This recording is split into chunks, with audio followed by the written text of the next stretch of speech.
Assalamualaikum warahmatullahi wabarakatuh. Kembali lagi ke video kami dari kelompok 7. Pada video kali ini, kami akan menjelaskan mengenai translasi DNA. Nah, dalam translasi DNA kali ini, kita akan menggunakan beberapa software dan juga aplikasi. Di antaranya ada MegaX, Segment, dan juga nanti ada NCBI dan juga menggunakan insilico.eu. Nah, untuk translasi DNA itu sendiri merupakan suatu proses penting dalam sintesis protein di dalam sel. Nah, sebelum kita masuk ke dalam videonya, perkenalkan terlebih dahulu kami dari kelompok 7 yang beranggotakan saya sendiri Nigi Al-Fajri, kemudian ada rekan saya Faadia Rahma Alimin, Rahmat Sarkani Aipama, Afifah Andani, Zafarin Hanifauziah, dan juga Al-Afriati Aini Syakira.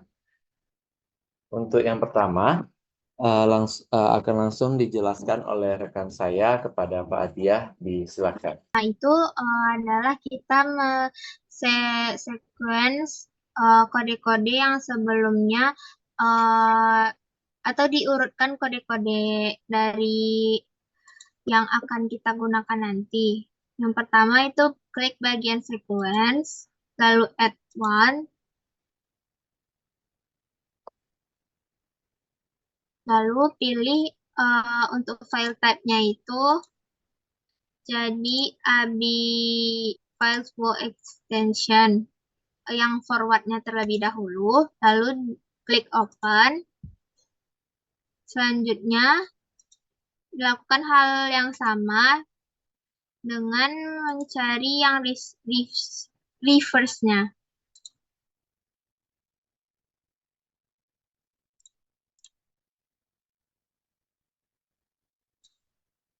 Setelahnya, klik kontik 2 kali. Nah, lalu akan didapatkan sequence atau urutannya seperti ini. Nah, untuk selanjutnya itu kita harus melihat apakah ada bahasa yang tidak sesuai dengan pasangannya. Kita dapat melihat dengan cara klik sequence lalu find conflict, lalu klik find next. Nah, maka didapatkan bahasa yang tidak sama pasangannya. Maka untuk yang ini kita akan mengubah bahasa ini menjadi T. Begitu juga dengan bahasa-bahasa lainnya yang belum sama pasangan bahasanya. Nah, setelah didapatkan atau setelah diubah bahasa yang sekiranya salah, lalu kita akan save atau menyimpannya dengan cara mengklik config, lalu save konsensus, lalu single file. Setelahnya save untuk save as type-nya diubah menjadi FASTA dengan membuat ini file nama dari filenya.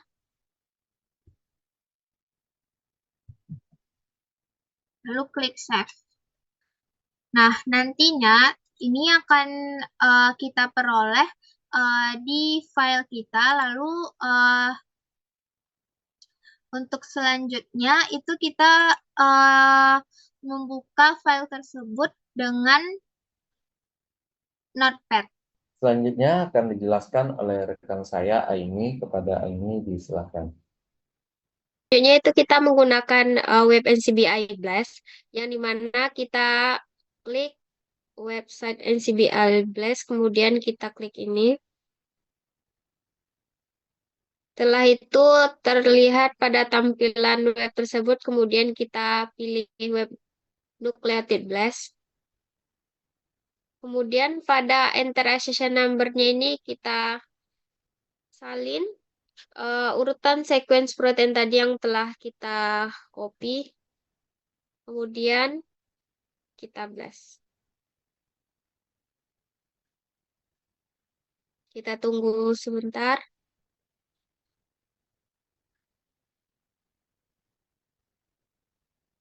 Nah, Setelah kita blast, kemudian dapat dilihat tampilan pada layar. Di sini urutan protein tersebut merupakan ciri pada hewan Barbodes binonatus yang dimana termasuk ke dalam pada hewan invertebrata. Nah, mungkin sekian yang dapat saya sampaikan. Dilanjutkan oleh rekan saya. Buka website insilico.co.ehu.es.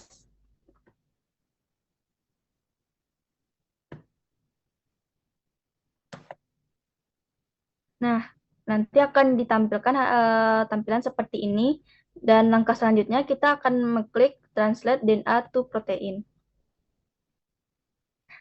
Nah, selanjutnya hasil yang telah kita ketik tadi kita masukkan atau kita tempel di kolom in silico ini.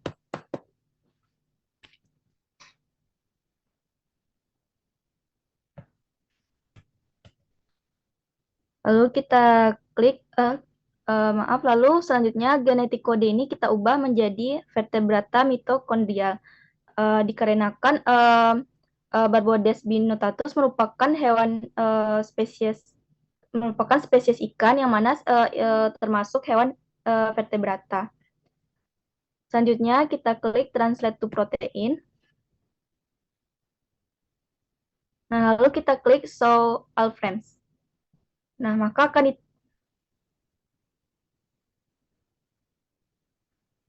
ditampilkan protein yang telah ditranslatekan.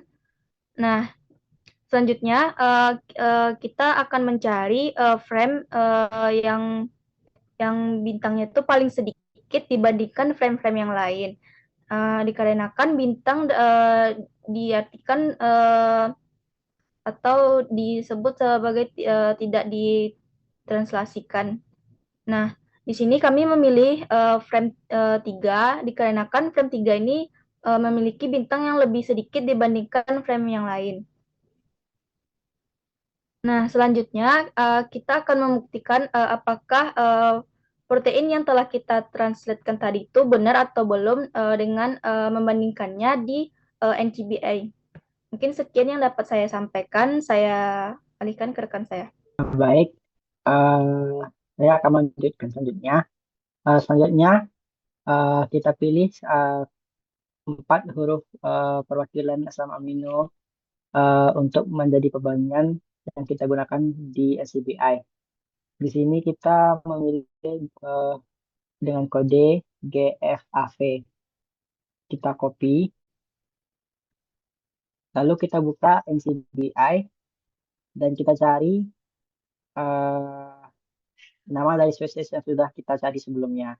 Pertama kita ubah dari database yang menjadi nucleotide, lalu kita ketikkan nama spesiesnya, yaitu Barbodes binotatus, dan tambahkan complete genome.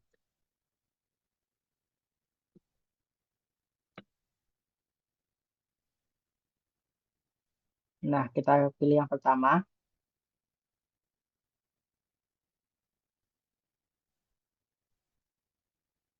Lalu supaya kita tidak susah mencarinya, kita langsung saja dengan mencarinya di halaman, dan kita pastikan kode tadi. Dan kita temukan di sini bahwa kode yang kita cari sebelumnya itu terletak pada bahasa yang ke 8115 sampai dengan 8258. Ini menandakan bahwa translasi tadi yang kita cari cocok dengan yang ada di SCBI. Selanjutnya saya kembalikan ke rekan saya. Berikut ini adalah tampilan ketika aplikasi Mega dibuka. Lalu langsung saja kita mulai untuk memasukkan data sebelumnya. Nah, kita langsung saja masuk ke aplikasi Mega X. Berikut merupakan tampilan dari aplikasi Mega. Langsung saja kita masuk kepada bagian Elect, kemudian Edit Build Element. Pada bagian Select Option, kita tandai bagian Create New Element. Oke. Selanjutnya akan keluar tampilan sebagai berikut ini. akan muncul layar baru dan kita akan mengambil bagian DNA. Kemudian masuk bagian edit, kita masukkan dokumen yang sequence yang sudah kita kontik sebelumnya. Berikut adalah tampilan setelah kita masukkan sequence yang sudah kita edit dan kita kontik. Kemudian kita Ctrl Alt saja untuk menselect semua bagiannya. Kemudian langsung kita translate ke protein sequence pada blok berikut ini.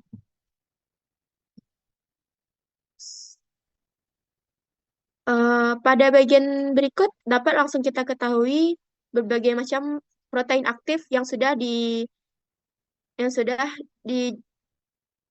berbagai macam kode protein aktif yang sudah diubah dari sequence tersebut menjadi bentuk 3 dimensinya. Berikut ini adalah beberapa kode protein yang berbeda. Namun dapat kita lihat ada beberapa bintang-bintang yang tidak terbaca oleh aplikasi Mega. Hal ini juga dapat disebabkan karena pada saat kontik atau pada saat pengambilan sequence itu tidak tepat dan kesalahan error sehingga tidak terbaca oleh aplikasi Mega tersebut. Sekian dari saya kembalikan ke moderator. Terima kasih kepada rekan-rekan yang telah menjelaskan mengenai bagaimana proses translasi DNA menggunakan beberapa software dan juga aplikasi. Nah, pada video tadi dapat kita lihat ada beberapa hasil yang menunjukkan hasil yang kurang representatif, di mana pada beberapa hasil translasi terdapat beberapa tanda bintang di masing-masing frame yang ditunjukkan oleh rekan saya tadi. Untuk tanda bintang itu sendiri merupakan tanda bahwa suatu bahasa nukleotida itu tidak berhasil diterjemahkan.